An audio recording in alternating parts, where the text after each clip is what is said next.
Hey everybody, welcome to the XPGaming podcast. We are here with Ronal, aka Eric, and myself, Mike, aka MTBtrigger. This is the fourth episode of the XPGaming podcast, and it's going to be the third in the series on WoW Classic. So, you can call us whatever you want, but at the end of the day, we're two dudes with some microphones and we're about to talk about some games. We're glad you're here with us.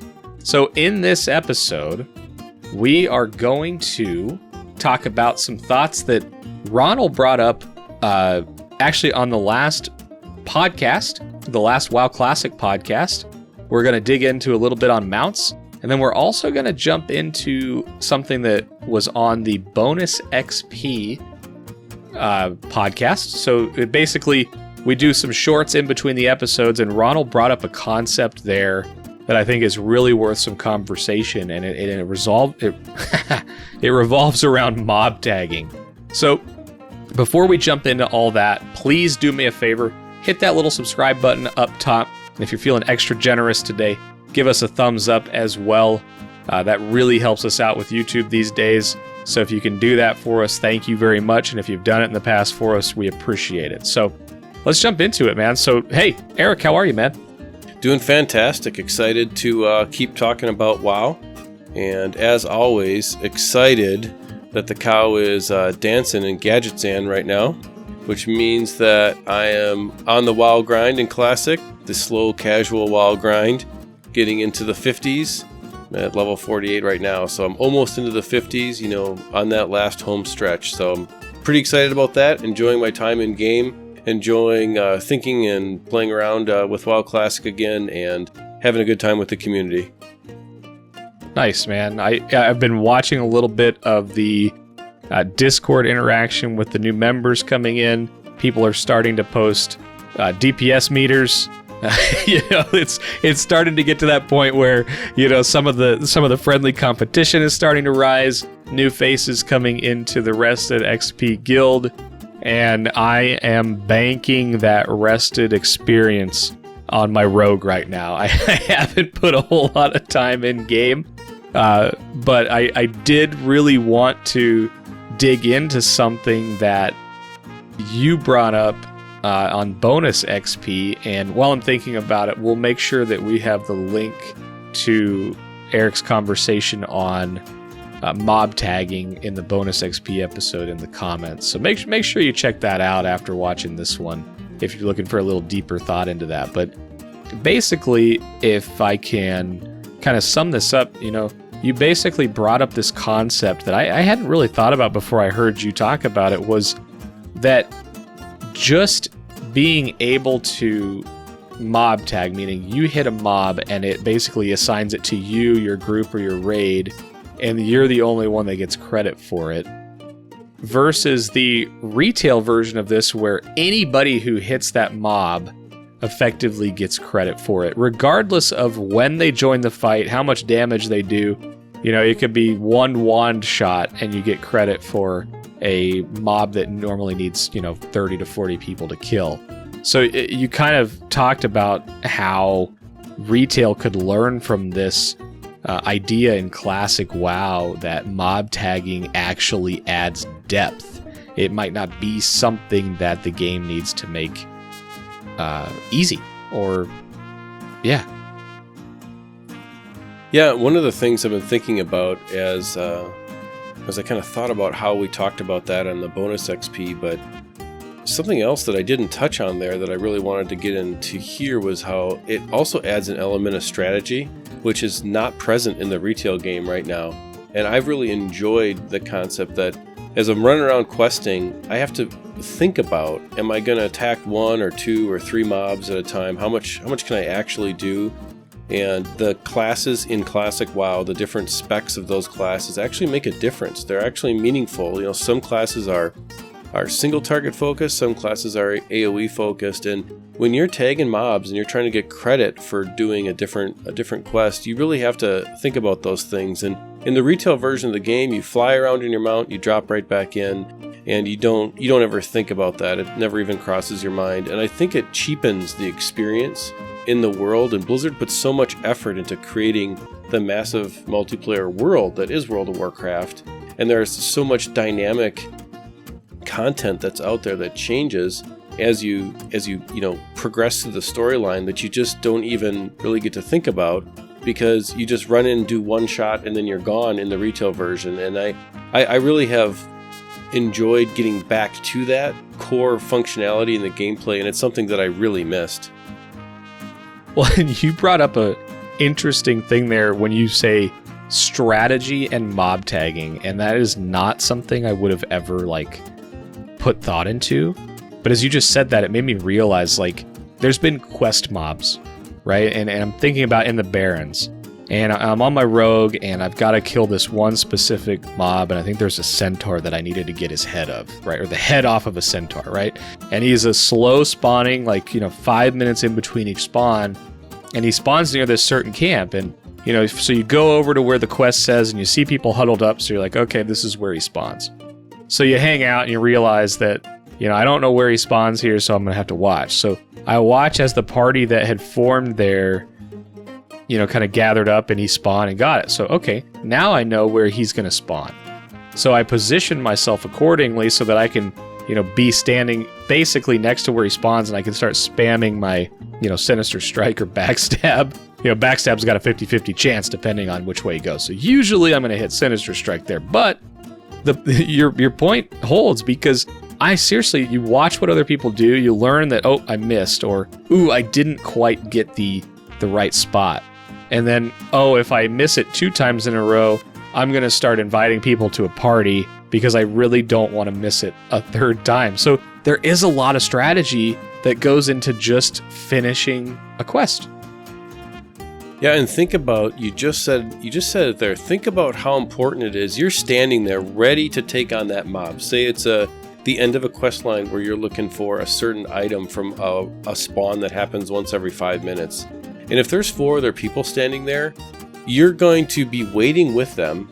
You're going to say, okay, let's just invite and form a party. You're going to have downtime of 2 or 3 minutes in that game where you're going to start talking to them. You may invite them to your guild. You may just add them to your friends list. They may turn into someone like, hey, after this, let's go do some other content, a dungeon, whatever. But the whole point is that those breaks create natural community flow, which is totally gone in the retail version of the game. And the natural community flow, I think, is one of the main foundations of what keeps an MMO sticky. And I think that mob tagging in and of itself, it leads to so many other dynamic aspects of the game that just are gone. And I think that there are certain small aspects that were removed that had these wide-ranging consequences that really weren't thought through. Right, and it's to expand on this idea of mob tagging. There's also things like node tagging, right? Where it's all these little quote-unquote improvements that have been made, and it just kind of shows how different the retail version is from Classic. But it's like, if I go get a mining node or an herbalism node in Classic, it's mine, right? And there's these dynamics that happen around these things. Like, if somebody gets to a mining node before me, especially if they're on the Alliance, right? There's this little bit of hate that wells up, how dare you take that copper from me? What are you doing here? Because I don't have my mount yet. I am trying to build up currency towards that, and it's just different. It creates community, but it also can, in a lot of scenarios, especially in the later zones, kind of create this dynamic of Alliance versus Horde, which is what it was originally meant to be. Yeah, I completely agree. I think that we've lost that whole aspect of the game, and when they took that out, when Blizzard made the conscious choice to make a quality of life improvement to take out the mob tagging feature of the game, it was another step down the path of turning WoW into a single-player adventure game. And I think that was, at the time, the thought was, we want more people to have less barrier of entry to get into the content overall.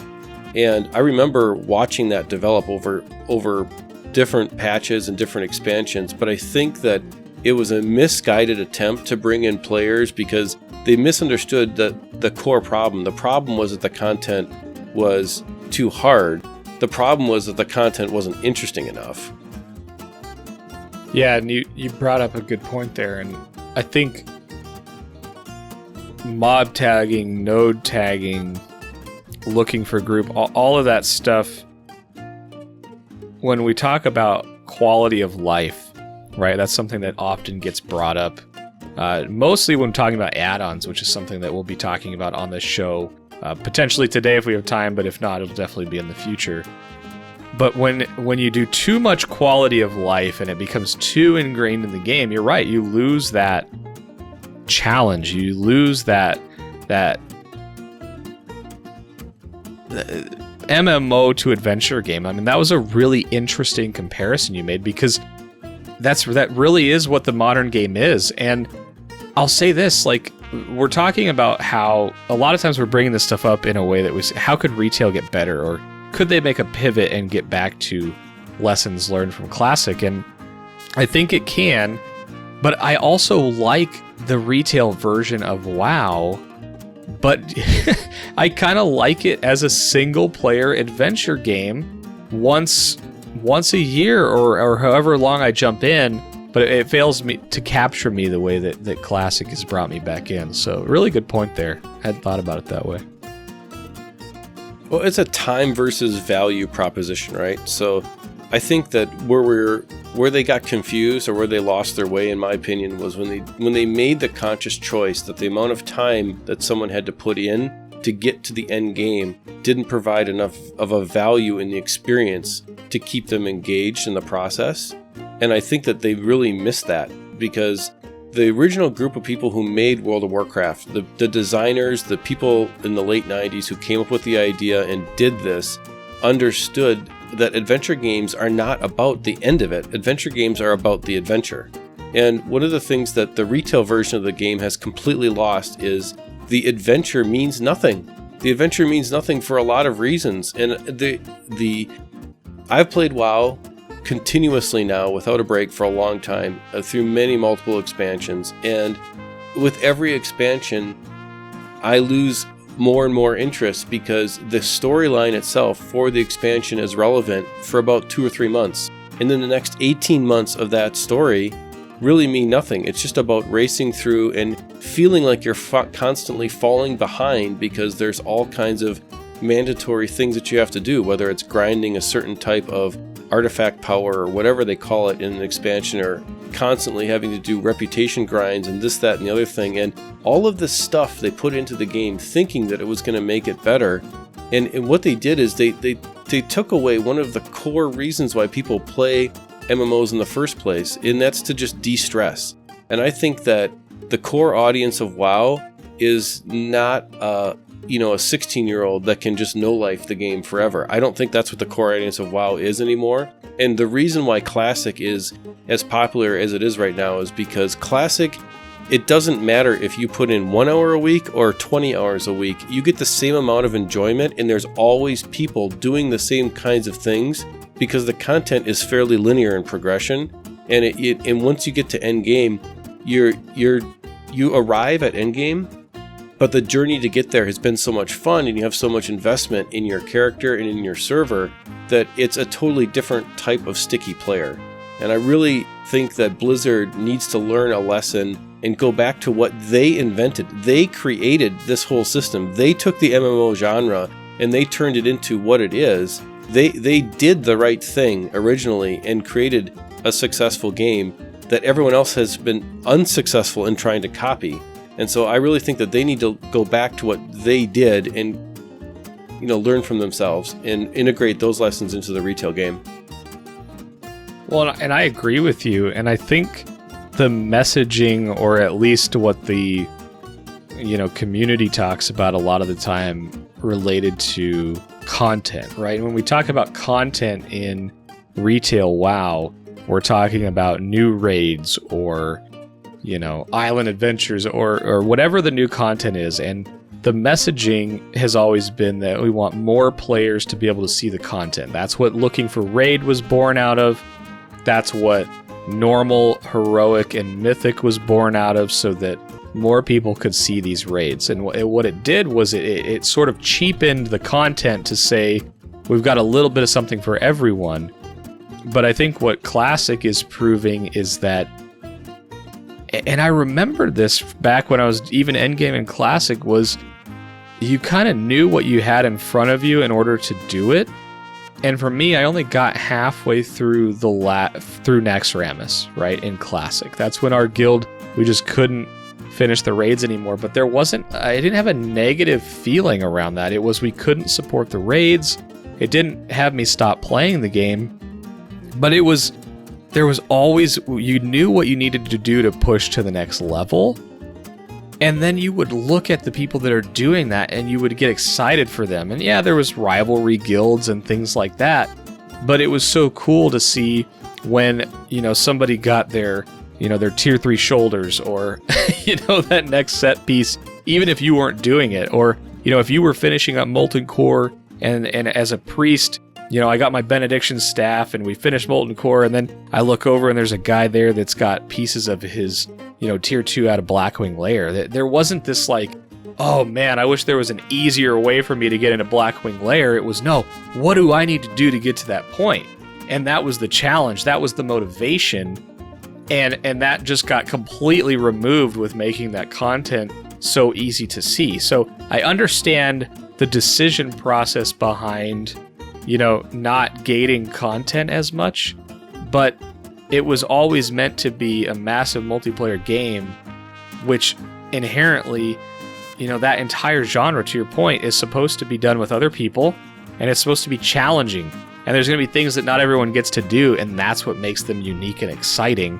And even if you don't get to do that, you can look at it with a sense of awe or a sense of accomplishment for that person and know what they had to do to get there. And now it's just, different item levels on gear. It's not, it's not the accomplishment has been cheapened a little bit, in my opinion.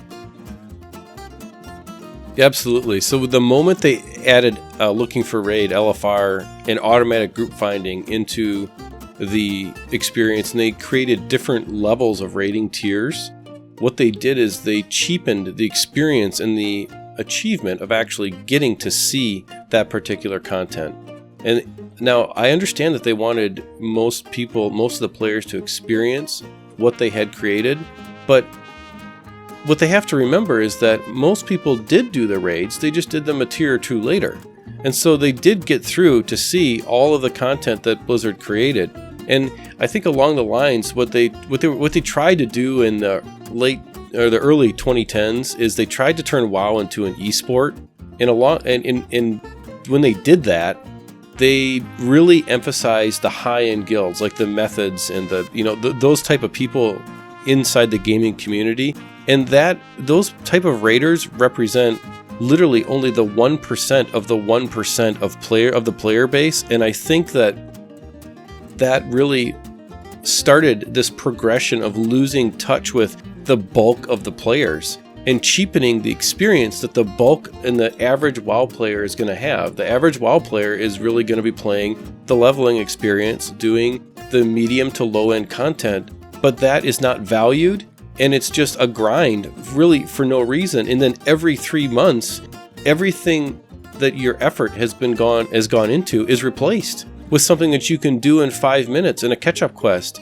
And it totally destroys the whole concept that you're on the MMO treadmill and you're enjoying progressing and doing something that is, you're doing an achievement. And the time versus value proposition is totally out of whack in retail right now. And I understand why people stop playing, because once you see the story that you're interested in, there is no reason to play for the next 3 to 6 months to grind out the top level gear for that patch, because you know that within 5 minutes of the next patch being released, you're going to be caught up with the next tier of gear with the welfare gear that Blizzard gives out to everybody now. And so I think that in general, WoW really did themselves a disservice by emphasizing the end game way over the middle tier, the middle part of the game, and they're going to have to swing the player base back in that direction.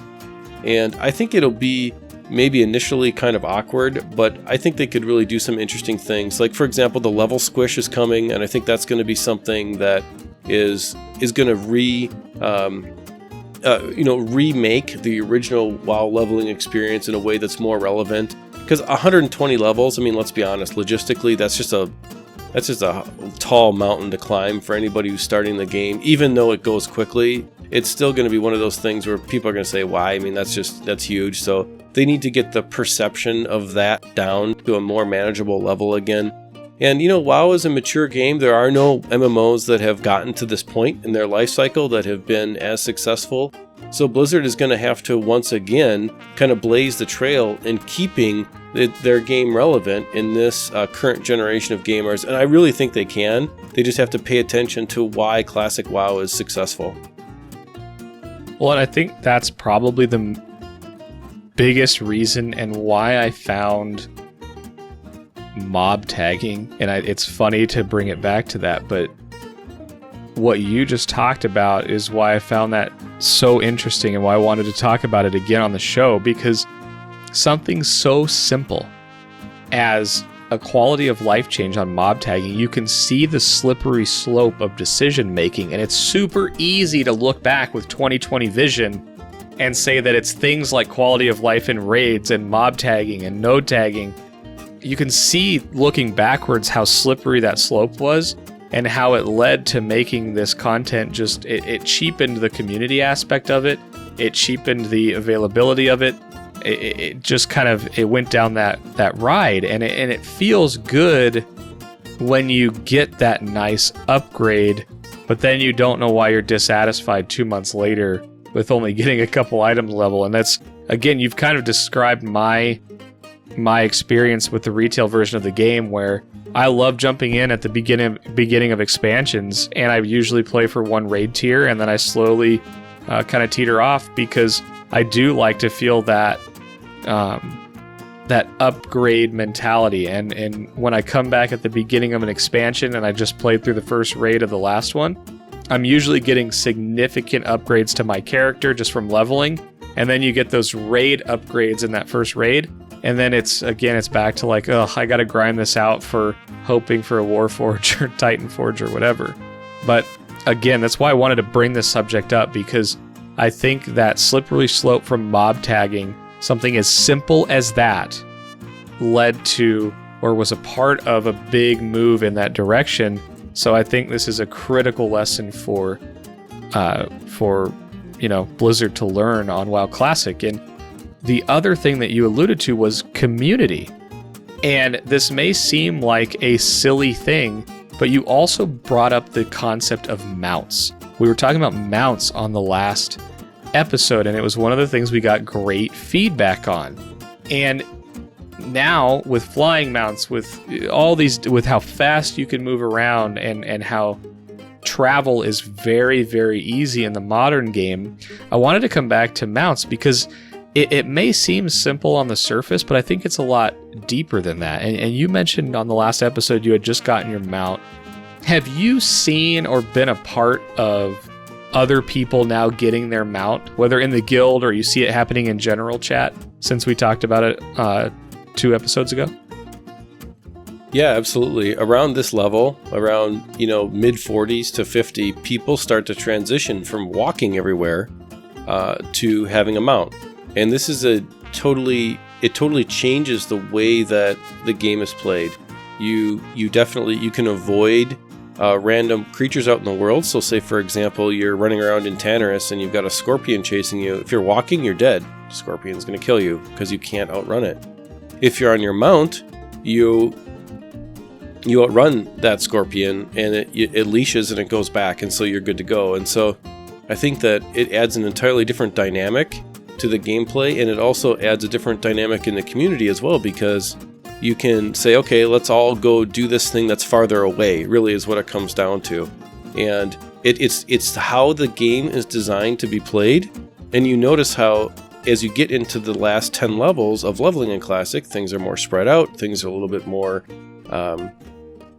they're more advantageous for having a way to run around and mount. Now, I think that the there's a very large distinction between a flying mount and a surface mount, and I think that is really kind of a big reason why classic WoW is successful, and because it does not have flying mounts. And I want to tie this back to the community aspect, because I think aesthetically and gameplay wise, I agree with you. I think there's a big difference between those, and I want you to dig into that in a minute. But I want to tie the mount back to the community and the feeling that both you and I share about the biggest thing that was lost over time that we lost, which was the community aspect. And one of the things that the mount does, and again, you see all these stories out there, you see people getting their mount, and once you have your mount, like, you understand the quote-unquote grind to get the gold just to get that first mount.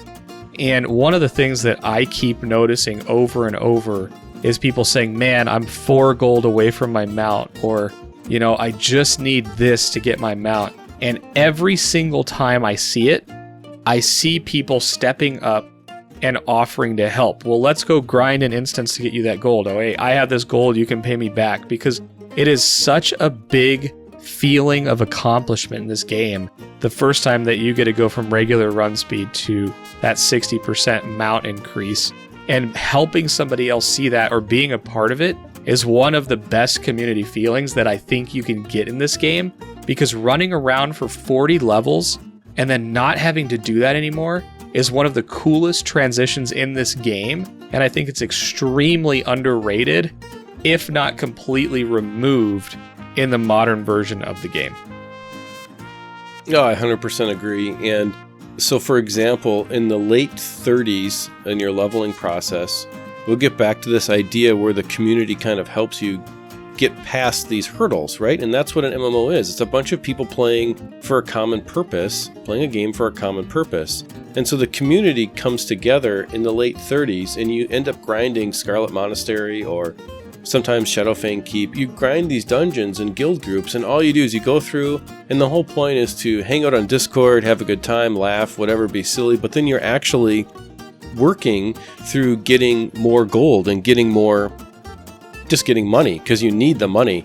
So I think that whole concept is lost in the current game, because your mount is basically given to you, and when you get your mount, it means nothing. And you can have a mount at level 1 in the current retail game. So you never have the experience of the world feeling large, feeling epic, because you walk through the world for 40 levels in the classic game. And again, it just goes back to what we've talked about before. The game experience is cheapened by these choices that were made because the perceived quality of life was higher. Now, at the time, that could have been very relevant for the community, but the long-term consequences have proven to be something that have hurt the game overall. Well, right, and I think you hit something that was really you kind of just breezed over it, but you talked about forming up and doing a guild group or running Scarlet Monastery, for example. Well, the other thing that I keep seeing is when people are farming for these mounts, they're gonna say, like, maybe there's 3 people that are farming gold for mounts, and they're DPS characters, and they're mid 40s. Well, a lot of the Scarlet Monastery content is in the 30s, right? So what I keep seeing is, groups saying, hey, we're forming a gold farming group. Is there any tank that needs to gear up in Scarlet Monastery? And again, if you know how hard it is to get groups together, you know how hard it is to get gear, and you just see these awesome community interactions revolving around things like, hey, we're going to carry you, Mr. Tank, through Scarlet Monastery, because all we need is the gold off of every mob and the cloth and the greens to sell. But we want to help somebody who needs the help and wants to gear up and is going for that sweet looking Scarlet set out of those instances. So there's so many cool things that happen revolving around mounts, that first mount, and it's helping others. It's movement speed. It's changing how the game's played in the later zones. But again, it all comes back to the thing that we've believed is sort of lost in the modern game, and it's the community and the reputation on your current server. Yeah, I couldn't agree more. And I'm looking forward to that developing over time and how Classic WoW will bring kind of the importance of that back to the development mindset of retail WoW. Because I think community really is everything inside of an MMO game. And WoW had a very strong community for a long time. And because of that strength early on, it's lasted through many iterations where the community has not been emphasized. And I think if Blizzard can get back to the point where they emphasize community through a number of different ways, we're going to see a resurgence in WoW. And I personally think that's great because I love the game. Yeah, same. And I guess my final thought, and if you have another one after this, please jump in. But my final thought as we're talking about this is if you see someone talking about a mount or the fact that they don't have the mount, maybe is a better way to say it, help out, jump in, find a way to do it, offer up unique things like, hey, do you want to go run some laps around STV and farm herbs, which is super dangerous. Maybe don't do that. But hey, let's go run some lower level entrances and find some gold or cloth or whatever. Or, someone doesn't know how to use the auction house, help them sell stuff or whatever. Find someone to help with this and you'd be shocked at what you get in return. I mean, you can make great new friends and guildmates over something as simple as a mount. So don't miss how important mounts are to the game, not only in achievement, but in the community aspect as well. Yep, couldn't agree more. And if you're looking for community, you can always come join the Rested XP Guild on Thunder Fury US. We are slowly all leveling together, and I think the best part about how our guild is working is that it is just about having a good time, and we're not really elitist in any way. I mean, yes, we'll get to the point we'll do some raids, we'll do whatever endgame content comes up, but we're having a good time. We get online, we do dungeons, we just talk about where things are going, and it's been a great community to build, because when we started the Rested XP Guild, our goal was never to become the top tier rating guild on the server. It was all about just creating a place where people could play their game the way that they wanted to play their game. And that means if you want to race to endgame, great. But if you only can play an hour a week because you're a dad and you have a job and you're doing your thing, I understand that too, because MTB and I are both dads. We both have jobs and we both have lives that take us in different directions. So all that being said, come join us on Thunder Fury US Horde side and hit up Ronal XP. That's my character name, and we'll get you invited in the guild and get you part of the crew. Like MTB said before, we have Discord. We'll have the link down in the show notes. Come join us on Discord. Continue the conversation in between episodes. We'd love to hear from you. We especially love to hear feedback on the episode. These conversations and topics can extend way beyond half hour podcast. So we're looking forward to interacting with the community there. If you're looking to find me, you can find me on the Twitter at @RonalGaming, or send an email to the show. The email address will be down in the show notes. And MTB, where can they find you? You can find me on Twitter and Twitch at MTBtrigger. And then you can also find me on the Winner podcast, where I talk a lot about PUBG. Outside of that, you can find me hanging out in the Rested XP Guild when I've got time to play some WoW Classic. And otherwise, you can find us right here on YouTube. So join the Discord, shoot us an email, whatever it is, find us, and make sure you comment down below. If you got a thought related to this, let us know. We try to respond to all those in a timely manner. But other than that, thanks for hanging out.